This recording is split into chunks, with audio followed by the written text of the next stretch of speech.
European का आगमन, मतलब यूरोप आता है भारत में, पुर्तगाल से स्टार्ट होता है, पुर्तगाल के बाद डच, फिर इंग्लिश, फिर फ्रेंच। अब ये आ क्यों रहे हैं, क्या कारण है इसका आने का, क्या जियोग्राफिकल एरिया है, ठीक है ना, और भारत में आए तो क्या चीजें बदलाव हुआ, ठीक है ना, इसकी कहानी है। जब चीजें हम समझते हैं, क्योंकि मेंस में जब लिखना होता है तो आपको मतलब पूरी की पूरी आपकी समझ को विकसित होना बहुत जरूरी है। आपकी समझ विकसित नहीं है तो ये बड़ा मुश्किल काम हो जाता है, ठीक है ना। अब देखो, कहानी हमने प्राचीन भारत पढ़ी है, मेडिएवल पढ़ी है, तो देखोगे कासिम 700 में कासिम अरबियन 700 के आसपास जो अरब था वो बड़ा ताकतवर होने लगता है। देखो, हमारे और रोमन के साथ व्यापार जो था वो बहुत पुराना व्यापार है, प्राचीन भारत से व्यापार चले आ रहा है। गुप्ता के समय में हमें देखने को मिला, कनिष्क के समय में देखने को मिला, चोलाज के साथ समय में देखने को मिला, हमने पढ़ा था ना ये चीजें, रोमनों के साथ व्यापार। तो देखो, रोमन के साथ व्यापार जो था वो बहुत ही पुराना था, और व्यापार का जो मार्ग हुआ करता था ये मार्ग था, ये मार्ग था, और यहां से सिल्क रोड जाता था।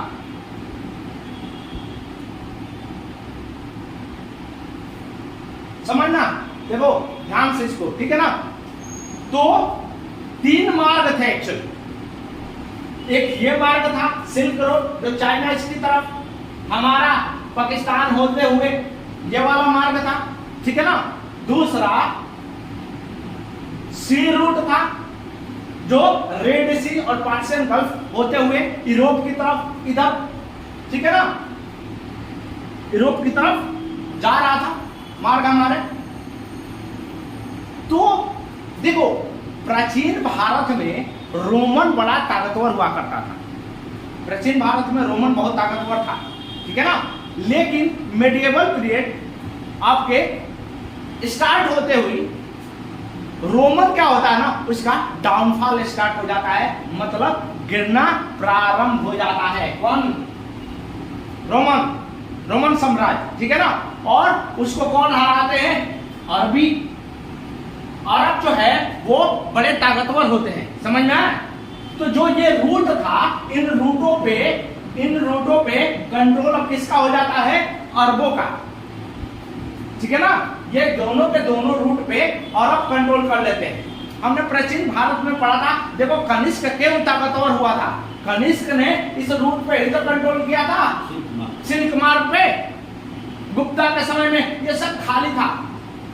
रोमन साम्राज्य और भारत के बीच में व्यापार बहुत ही अच्छी तरह हो रही थी, लेकिन आपके आधुनिक भारत आते आते, आधुनिक समय में आते आते अरबों ने इस पे कंट्रोल कर लिया। और अरब के कंट्रोल करने से क्या हुआ? सबसे ज्यादा यूरोप और भारत के साथ व्यापार क्या हुआ?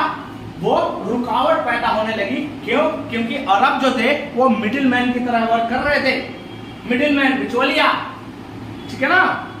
इस रूट पे जाने के लिए ये टैक्स ले रहे थे। और मैं बता रहा हूं, जो डायरेक्ट रोमन और भारत के साथ जो व्यापार हो रहा था उससे 10 गुना ज्यादा, 10 टाइम्स, 10 गुना ज्यादा इनको महंगा पड़ने लगा, ठीक है ना। तो अरब ने इस एरिया को कंट्रोल कर लिया, ठीक है ना। अब देखो, इससे परेशान 1400-1300 में यूरोप में एक अच्छा चीज होता है। वो अच्छा चीज क्या था? रेनेसेंस से स्टार्ट होता है। रेनेसेंस का मतलब पुनः जागरण प्रारंभ होता है। पुनः जागरण का मतलब उसमें बदलाव आता है। यूरोप में एग्रीकल्चर में बदलाव आता है, एग्रीकल्चर में, खेती में, कृषि में बदलाव आता है, ठीक है ना। लोगों की जीवन शैली, लाइफ स्टाइल बहुत बदलता है। सोशल लाइफ और आर्थिक लाइफ यूरोप में काफी ज्यादा बदलाव होती है, ठीक है ना। एग्रीकल्चर में साइंटिफिक तरीके से इसमें खेती प्रारंभ हो जाता है, ठीक है ना। अब इसके कारण लोग की जीवन जो स्तर बदलती है, तो लोग मीट खाना बड़े मात्रा पे मीट प्रारंभ करते थे, मांस का सेवन बहुत बड़े।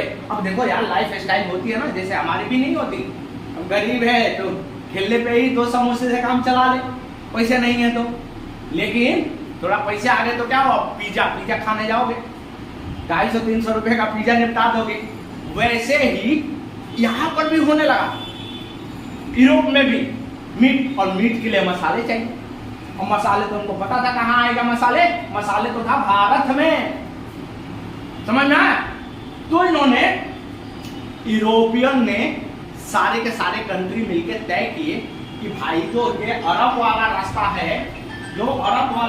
है, जो हमको नहीं मिल पा रहा है, अब हमें एक मार्ग चाहिए, और मार्ग वो चाहिए जो कि हमें भारत तक पहुंचा दे। तो बड़े बड़े कंट्री, इटली, पुर्तगाल, स्पेन, ठीक है ना, इन सबों ने मिलके, डच, फ्रांस, इन लोगों ने मिलके ये तय किया कि भारत का एक रास्ता खोजा जाए, भारत का एक रास्ता ऐसा तय किया जाए जिससे हमारे मार्ग आसान हो जाए। अब देखो, गौर से मैप देखोगे, वर्ल्ड के मैप, तो स्पेन और पुर्तगाल एकदम आखिरी छोर पे यहां पर है, स्पेन और पुर्तगाल, ठीक है ना। तो स्पेन और पुर्तगाल क्योंकि उनके लिए आसान था यहां तक पहुंचना।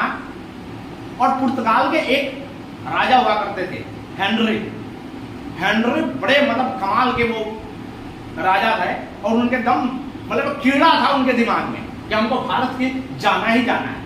बहुत पैसे खर्च किए, लेकिन उनके बीच में मृत्यु हो जाती है। लेकिन तब तक ये सारे कंट्री मिलके पुर्तगाल को स्पॉन्सर करते हैं, पैसे देते हैं और खोजने के लिए, क्योंकि पुर्तगाल नीचे है, सबसे नीचे है, तो इसीलिए पुर्तगाल को दिया जाता है काम खोजने के लिए।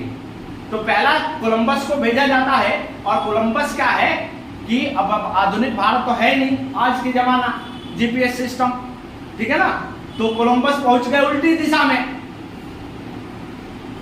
ठीक है ना। फिर एक डायस हुआ करता था, डायस,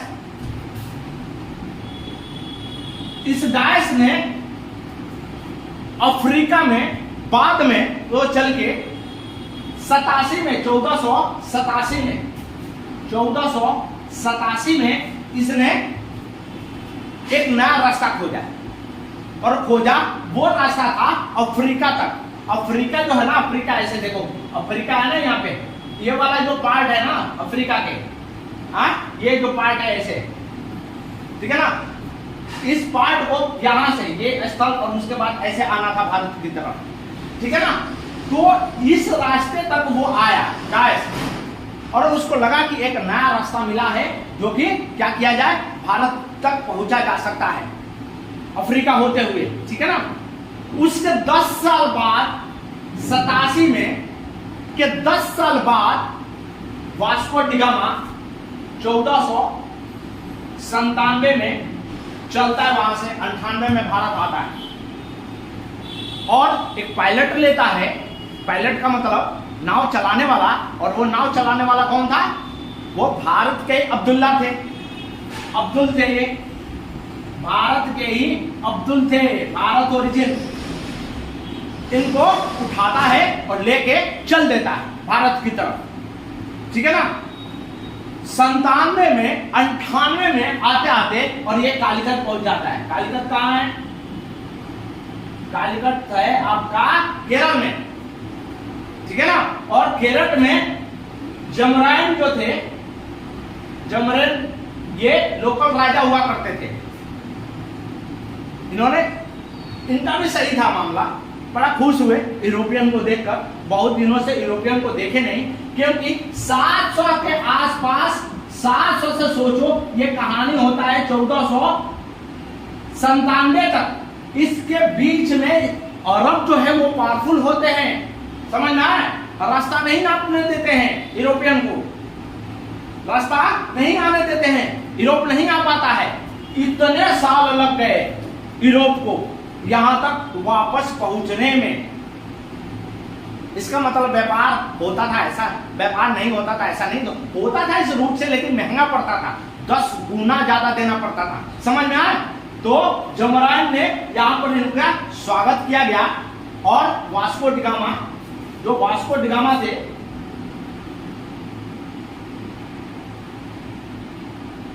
आए यहां से भर भर के ले गए आपके मसाला वसाला, जो स्पाइस चाहिए थी भाई, मीट बनाने के लिए मसाला चाहिए, वो मसाला लेकर गए और इन्होंने 10 गुना ज्यादा, क्योंकि 10 गुना ज्यादा तो ये ले रहे थे ना, तो ले जाके बेचे यूरोप में, मालामाल हो गए, भयानक मालामाल हो गए। इनको लगा कि भाई अब तो हमारे चांदी है, ये रास्ता सही है। तो भारत का खोज, लोग बोलते हैं भारत का खोज हुआ था 1498 में, तो भाई साहब ये गलत है। भारत का खोज नहीं हुआ था, भारत तो था ही प्राचीन भारत में। चोलाओं ने तो कहां कहां तक पहुंच गए थे, कनिष्क है सेंट्रल एशिया से। किसकी खोज हुई थी? रूट की, मार्ग का खोज हुआ था, भारत में वापस पहुंचने का मार्ग का खोज हुआ था, और वो मार्ग का खोज हुआ था फिर वापस 1498 में वास्को डिगामा। ये भी मार्चेंट थे, मार्चेंट का मतलब ये सारे व्यापारी हैं, व्यापारी लोग। उस समय व्यापारियों का बहुत बोलाबाला हुआ करता था, समझ में आए? रूटों पे, मार्गों पे कंट्रोल व्यापारियों के बहुत ज्यादा हुआ करती थी, समझ में आए चीजें? कहो ये चीजें समझ में आ रही है? ये लॉजिक है, समझना ये बहुत जरूरी है। यहां समझ गए तो पूरी की पूरी कहानी समझ में आने लगेगी। क्यों आए, क्यों इस्टेब्लिशमेंट हुआ, क्या क्या बदलाव किया इन लोगों ने, और बदलाव करने की क्या जरूरत थी, ठीक है ना? अब देखो, इसके बाद वापस से चले आए 1501 में। 1501 में ये दोनों का नाम लिखते जाना, सबका नाम लिखते जाना साथ साथ में।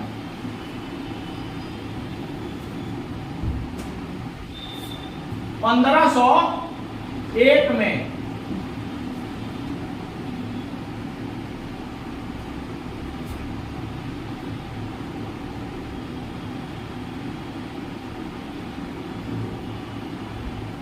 पेट्रो अल्वारेज कहा जाता था, पेट्रो अल्वारेज कैब्रल। 1501 में इसने यात्रा करी पुर्तगाल से। 1501 में पूछ लिया जाता है, पेट्रो अल्वारेज कैब्रल ने 1501 में वास्को डिगामा के बाद दूसरा कोई व्यक्ति जो भारत में आया वो ये मर्चेंट था, और इस बंदे ने तो नक्शा ही बदल दिया। ये आया और इसने कालिकत में फैक्ट्री बैठाई, पहली फैक्ट्री थी कालिकत में, पहली फैक्ट्री बैठाई थी इसने, अल्वारेज ने।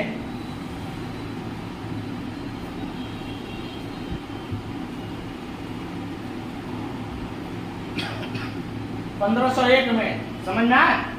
अल्वारेज आया था और ये इसने आके फैक्ट्री बैठाई यहां पे, और फैक्ट्री बैठाने के बाद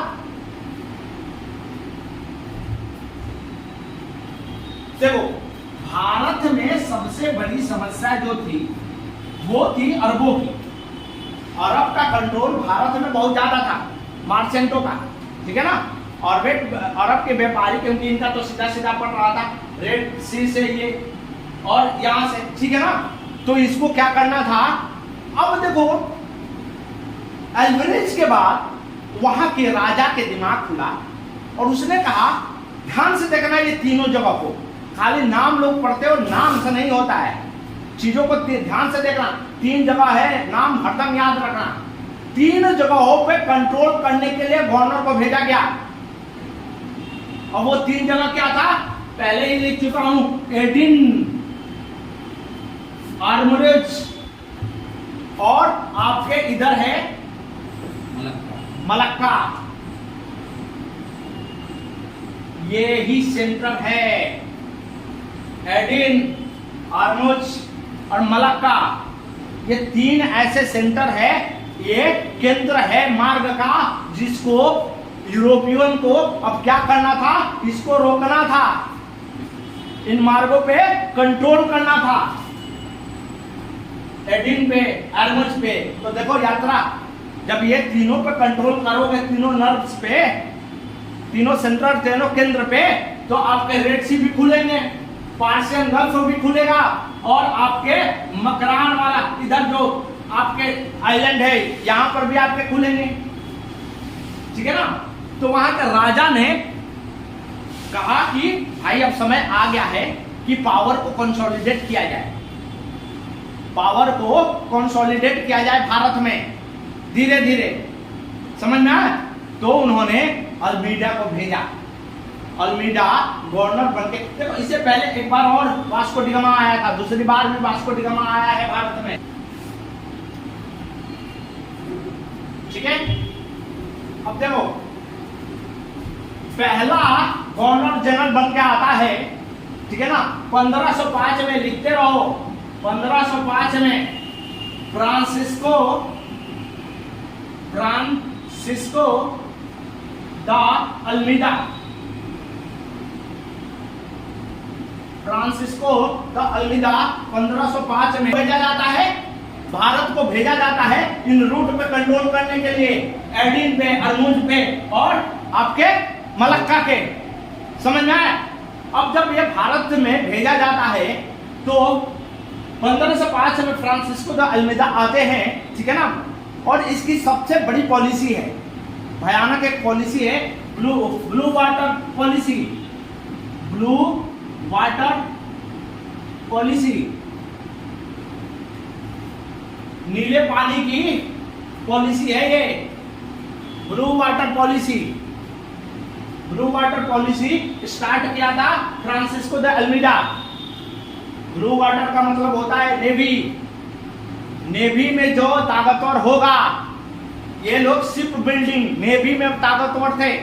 देखो इस समय क्या हो रहा है, यूरोपियन जो भी आ रहे हैं, ध्यान से देखना, जिसकी नेवी स्ट्रांग होगी वो भारत पे राज करेगा।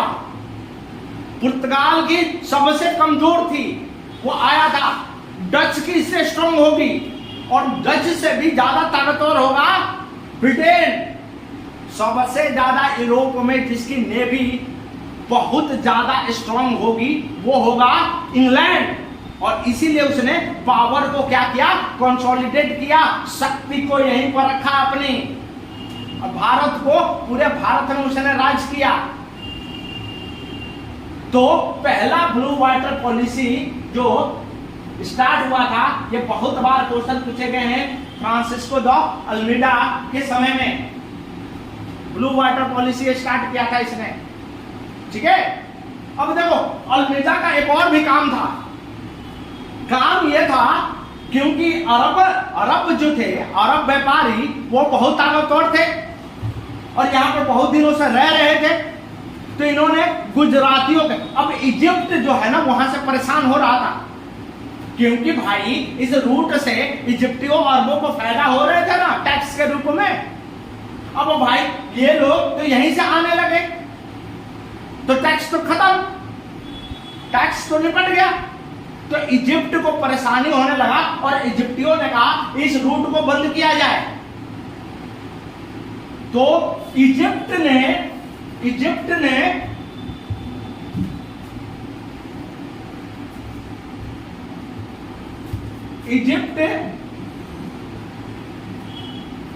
इजिप्ट गुजराती लोकल थे यहां पे, अरबी, इन लोगों ने, ये जितने भी मर्चेंट थे इनका, ये क्या हुआ, खोलने लगे भाई, आग की तरह खोलने लगे, समझ रहे हो ना, भनाने लगे कि अब इनका कुछ किया जाए, ठीक है ना। हो ही गई युद्ध, युद्ध तो होना था, बिना युद्ध से क्या है, कभी शांति हुई है? गीता में श्री कृष्ण भगवान ने कहा है कि बिना युद्ध से कभी शांति हो ही नहीं सकती। तो शांति के लिए युद्ध तो कभी कभार जरूरी पड़ जाता है। तो पहली बार इन तीनों ने मिलके क्या किया, लड़ाई करी और हरा दिया अल्मीडा को। अल्मीडा को हरा दिया भाई, ये हार गया और इसका बेटा भी मरा गया। अल्मीडा का बेटा भी क्या हुआ, मरा गया। लेकिन ये भी कहां हार मानने वाला, इसने दूसरी बार चढ़ाई करी और तीनों को एक साथ हराया। तो आपसे क्वेश्चन ये पूछा जाएगा कि कौन ऐसा गवर्नर था, वाइसराय, पुर्तगाली वाइसराय कौन ऐसा था, वाइसराय बोला जाता था भाई साहब। कौन ऐसा पुर्तगाली वाइसराय था जो इजिप्ट, गुजराती और अरबी तीनों को एक साथ हराया था? और वो क्या बोलोगे, फ्रांसिस्को द अल्मीडा। तो ये लिख लो, इसने तीनों को हराया, अल्ब्यूक्यूलिक, ठीक है ना इसका नाम, अल्फांसो द अल्ब्यूक्यूलिक, ठीक है ना। अब ये भाई बड़े खतरनाक व्यक्ति, इनके बारे में बता रहा हूं। सती प्रथा को भी इन्होंने खत्म किया था, लिखते जाओ। सती प्रथा भारत में जहां थे वो वहां पर खत्म करने का श्रेय इनको जाता है, इनको श्रेय जाता है। सती प्रथा जहां थे वहां पर निपटाए थे इन्होंने। दूसरी इनकी एक और पॉलिसी प्रारंभ होती है और ये पॉलिसी बड़ी खतरनाक थी। ये पॉलिसी ये थी कि यूरोपियन जो है, पुर्तगाली, वो शादी करे भारतीय लोकल से, वाइफ बनाए। ये भी लिखते जाओ। उनकी दो बड़े भयानक पॉलिसी थी। एक थी सती प्रथा खत्म करने की, दूसरा लोकल लड़कियों से यूरोपियन पुर्तगालिस जो थे उनसे शादी करने की, क्योंकि उनका मानना था कि शादी करके सेटल कर दिया जाए और क्या किया जाए, अपना बना लिया जाए भारत का। बट ये ऐसे कैसे होगा, ठीक है। देखो एक और चीज के लिए जाने जाते हैं। 1510 में इन्होंने गोवा को छीना था। बीजापुर से गोवा को छीनने का भी श्रेय जाता है अल्ब्यूक्यूलिक का। ये गोवा को केंद्र बनाया था।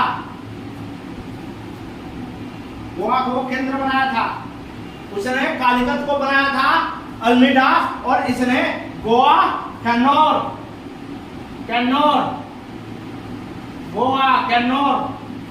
कोचीन, इसको व्यापारिक केंद्र बनाया था अल्ब्यूक्यूलिक। और वास्तविक संस्थापक बोला जाता है भारत में शासन का, वास्तविक है ये वाइसराय। एक्चुअली इसने ही पावर को कंसोलिडेट किया था भारत में शक्ति को, पुर्तगाली शक्ति को स्थापित करने का श्रेय इसी को जाता है। लिख लो ये निन्नो दे उनो, ठीक है। अब देखो यहां से झगड़े की शुरुआत होती है। पुर्तगालियों की झगड़े की शुरुआत यहीं से प्रारंभ होती है, ठीक है ना। अब देखो ये जो थे ना, ये आए थे 1529 में, बाद में आया था काफी, ठीक है। लेकिन सबसे महत्वपूर्ण ये है, तो देखो गुजरात में पावर को कंसोलिडेट करना बहुत जरूरी था, गुजरात में, ठीक है ना। गुजरात देख लो, प्राचीन भारत से लेकर अभी तक अकबर ने गुजरात को जीता था तो एक चीज बनाया था, बता सकते हो क्या? बुलंद दरवाजा। गुजरात इतना महत्वपूर्ण रहा है क्योंकि पोर्ट रहा है ना, पोर्ट सिटी, इस पर कंट्रोल करना इतना आसान नहीं था। और यहाँ राजा भी बड़े खतरनाक रहते थे। तो इसे यहाँ पर एक तो ये पुर्तगाली आए हैं, साथ में मुगल भी तो बैठे हैं। अब मुगल में कौन बैठा हुआ है? अभी हुमायूं बैठा हुआ है। मुगल का भी शुरुआत है ये। हुमायूं पावर को अभी ये भी तो ला रहे। और दूसरा शुरुआत किसका है? पुर्तगालिस का। और गुजरात को मुगल भी पकड़ना चाह रहा है। यहां पर एक राजा बैठा है बहादुर, बहादुर शाह इसका भी नाम था भाई।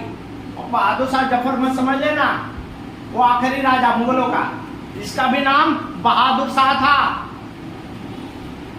इसने बदला लेने के लिए मुगलों से जो मुगल चढ़ाई कर रहे थे, इससे इन्हें पुर्तगाली से जा मिला, इसे निनो ते कुन्हो से, लिख लो ये, बहादुर शाह गुजरात। और इसने बेसिन का युद्ध भी बार बार सुनाई देगा मराठाओं के साथ आगे। बेसिन को इसने क्या कर दिया, दे दिया गिफ्ट में, बेसिन को गिफ्ट में दे दिया। किसको गिफ्ट में दे दिया? पुर्तगालिस को।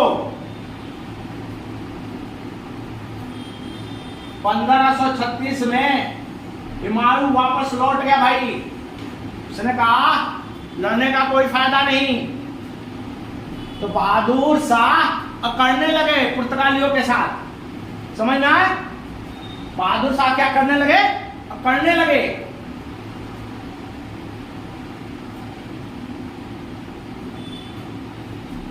ठीक है ना?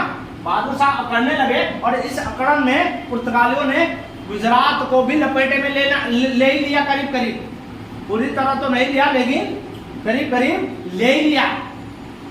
तो आखिरी जो बहादुर और बेटर वाइसराय था वो था निनो दे कुन्हो।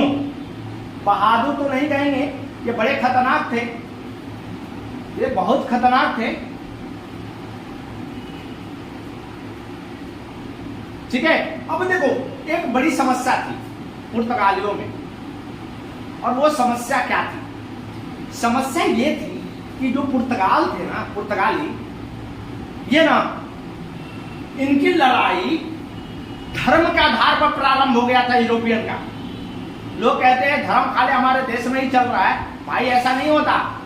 देखो किसी भी देश में विकसित होने से पहले, ये कहानी है, कोई भी देश हो विकसित होने से पहले रेनेसेंस जब भी प्रारंभ होता है तो धर्म, रिलीजन, कास्ट, क्रीड आता ही आता है।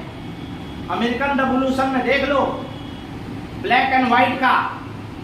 तो इनकी प्रॉब्लम क्रिश्चियनिटी वर्सेस इस्लाम हो गया था। अब यहां पे क्या हो गया था? ईसाई वर्सेस इस्लाम,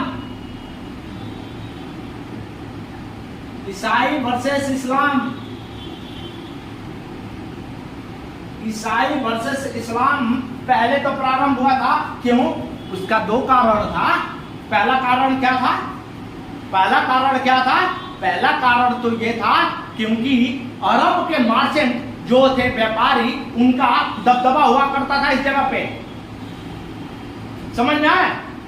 अरबों के मार्चेंटों का, व्यापारियों का दबदबा हुआ करता था। तो अरबी इस्लाम से तो ऐसे भी, क्योंकि ये रास्ता भी नहीं दे रहे थे, तो क्रिश्चियनिटी वर्सेस इस्लाम पहले शुरुआती दौर में हुई। बाद में चल के जब इन्होंने गोवा को अधीन कर लिया बीजापुर से, तो हिंदू पे भी अत्याचार प्रारंभ कर दी। और पुर्तगालियों का सबसे बड़ी पतन का कारण जानते हो क्या था? कारण यही था। इसके पतन का कारण था क्या? ये चाहते थे कि सब लोग ईसाई धर्म में बदल जाए। इनको लगता था कि शक्ति जो है ना, शक्ति भारत में तभी बचेगी जब सबके सब क्रिश्चियनिटी में बदल जाएंगे, ईसाई में। अब महाराज सोचिए, 700 में आए थे हमारे क्या, मोहम्मद बिन कासिम बदमाश। अब वो भी आया था यही काम, इस्लाम को प्रचार करने के लिए। इधर पुर्तगाली भी आए क्रिश्चियनिटी को प्रमोट करने के लिए। भाई आज का इतिहास नहीं है कन्वर्जन का। किसी को लग रहा है कि आज का इतिहास नहीं है कन्वर्जन का। ये इतिहास हमारे ऊपर कितने सालों से थोपा जा रहा है कन्वर्जन का। पुर्तगाली भी चाहे यहां पर शक्ति को बटोरना, कैसे बटोरना? क्रिश्चियनिटी में कन्वर्ट करके। और भाई ये देखो, पुर्तगाली खाली हिंदुओं को ही नहीं कन्वर्ट करना चाह रहे थे, ये राजा को भी चाह रहे थे कन्वर्ट करना। इवन इन्होंने अकबर को कोशिश किया, बाद में चल के दूसरे को छोड़ो भाई, इसने अकबर को भी कोशिश किया इन लोगों ने कन्वर्ट करने के लिए। देखो भाई, अकबर की एक पॉलिसी थी, वो पॉलिसी जानते हो क्या थी? दीन-ए इलाही। जो दीन-ए इलाही की पॉलिसी थी, तो दीन-ए इलाही में अकबर क्या करते थे? सभी धर्मों को निमंत्रण करते थे और कहते थे कि बताओ अपने धर्म का। तो इन लोगों ने भी अपने पादरी को भेजा अकबर को। इनको लगा कि अकबर को ही क्रिश्चियन बना दे तो अपने तो मजे ही मजे। इन्होंने बहुत बार कोशिश करी, अकबर को भी जहांगीर को भी, अकबर और जहांगीर दोनों को भी कोशिश किया क्रिश्चियनिटी में बदलने के लिए। और यही इनका पतन का कारण भी बना। इनका पतन का कारण बना क्योंकि इनकी जो शक्ति को बटोरना था भारत में, वो राजनीतिक के अलावा सबसे ज्यादा इनकी फोकस रही वो धर्म पे रही। इन्होंने सोचा कि सबको क्रिश्चियनिटी, पहले उसने स्टार्ट करी कि भाई यहाँ की लड़कियों, लोकल लड़की से शादी करो, उनको क्रिश्चियन में कन्वर्ट करो। लव जिहाद यही तो है क्रिश्चियनिटी। तो इसे भाई सबसे पहले इसी ने किया था, पुर्तगालियों ने। लव जिहाद तो सबसे पहले पुर्तगालियों ने किया था। लोकल लड़कियों को वहां पे उनसे शादी करके उनको क्रिश्चियनिटी में कन्वर्ट करना, शुरुआत ही यही से हुई थी। समझ में आ रहा है? तो प्रॉब्लम था पहले इस्लाम के साथ तो ये लड़े ही थे, बाद में चल के इन्होंने हिंदुओं के साथ भी, और सती प्रथा जैसे कुछ चीजों को इन्होंने खत्म किया, तो उसके खिलाफ भी विद्रोह पैदा हुआ। ठीक है ना। आगे चल के यहाँ पर आता है, आगमन होती है अंग्रेजों की 1608 में, जब हॉकिंस आते हैं और दूसरी कहानी प्रारंभ होती है। यहाँ तक इनकी पतन के कारण लिख सकते हो। तो पतन के कारण में क्या था कि कल्चर के साथ, संस्कृति के साथ छेड़खानी करना, मतलब सांस्कृतिक बदलाव करने की कोशिश करी पुर्तगाली ने। पतन का कारण लिख सकते हो ये। दूसरा, क्रिश्चियनिटी में, ईसाई में कन्वर्ट, बदलने की कोशिश। तो धर्म पे इन्होंने ज्यादा ध्यान दिया और यही कारण बना पुर्तगालियों का भारत से। लेकिन पता है इसकी विदाई आखिरी में होता है। पुर्तगाली आए थे पहले, पुर्तगाल आया था पहले।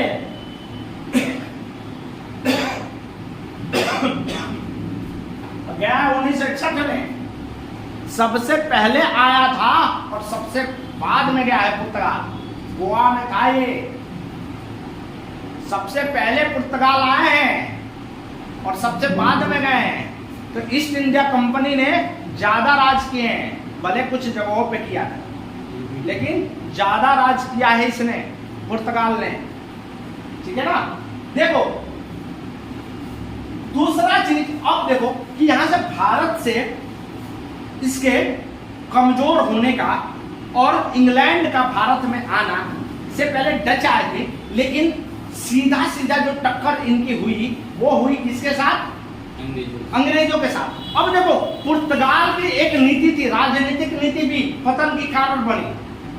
अब ये क्या कर रहा था, एक चीज थोड़ा सा इसको देखते हैं, अंदर थोड़ा देखते हैं। पुर्तगाल के समय में जब पुर्तगाल आया था तो भारत की स्थिति क्या थी? भारत की स्थिति क्या थी? ध्यान से देखना, सब बेंच के लिए लिख डालोगे, यही सब लिखना होता है। अब देखो भारत में यहां जो दो पावर थी, विजयनगर एम्पायर, विजयनगर साम्राज्य दूसरा बहमानी किंगडम, बहमानी किंगडम, विजयनगर साम्राज्य, बहमानी किंगडम। दूसरा यहां बैठे हैं मुगल, मुगल दिल्ली के आसपास मुगल बैठे हैं। ये जो एरिया था मुगलों के कंट्रोल में काफी हद तक, ये जो एरिया है पुर्तगालियों के कंट्रोल में हो गया, पुर्तगाल के कंट्रोल में हो गया। गुजरात पे भी यहां तक पहुंच गए पुर्तगाली, समझ में? तो देखो इस समय क्या होता है, ये बात की जब उसकी पतन होता है पुर्तगालियों का, समझ में आया? पुर्तगालियों का पतन होने का सबसे एक प्रमुख कारण था। और देखो यहां से एक एराइज होता है पावर, और यह था मराठाओं का। मराठा भी यहां बहमानी किंगडम के टूटने के बाद मराठा जो है वो धीरे धीरे पावरफुल होना प्रारंभ होते हैं। तो देखो पुर्तगाली जितने दिन रहे हैं इनका काम था एक दूसरे को लड़वाना, कभी विजयनगर एम्पायर का साथ देते थे। देखो विजयनगर और बहमानी किंगडम में जोरों शोरों से लड़ाई चली थी और बहुत लंबा चलाई थी, जब तक कि विजयनगर एम्पायर का पतन नहीं हो गया तब तक ये लड़ाई चलती रही। अब इनके दोनों के फायदा उठा रहे थे पुर्तगाली, कभी बहमानी के साथ कभी विजयनगर एम्पायर के साथ। तो देखो इनकी कहां कहां इन्होंने किस किस को भिड़ाया था, किस किस को भिड़ाया था। तो राजनीतिक उथल पुथल जो करवाया था पुर्तगालियों ने वो बड़े भयानक करवाया था। तो यहां पर देखते जाओ, एक विजयनगर, विजयनगर और बहमानी, बहमानी के साथ, मुगल और मराठाओं के साथ, मुगल और मराठा के साथ, मुगल और गुजरात के शासकों के साथ, गुजरात के शासकों के साथ और छेड़खानी किए थे पुर्तगालों ने। राजा को क्रिश्चियन में बदलना चाह रहे थे, सोचो कितना भयानक थे ये, समझ में आया? तो इनकी जो ये राजनीतिक विचारधारा थी, ये विचारधारा आगे चल के खतरनाक कैसे हो जाती है ये हम थोड़ा देखते हैं। तो देखो हॉकिंस आते हैं भारत में, हॉकिंस आता है। ईस्ट इंडिया कंपनी का गठन कब होता है भाई? कब होता है ईस्ट इंडिया कंपनी का भारत में गठन? 1600 में। 1600 में चार्टर्ड के थ्रू ईस्ट इंडिया कंपनी का गठन होता है, ठीक है ना? 1608 में हॉकिंस आता है,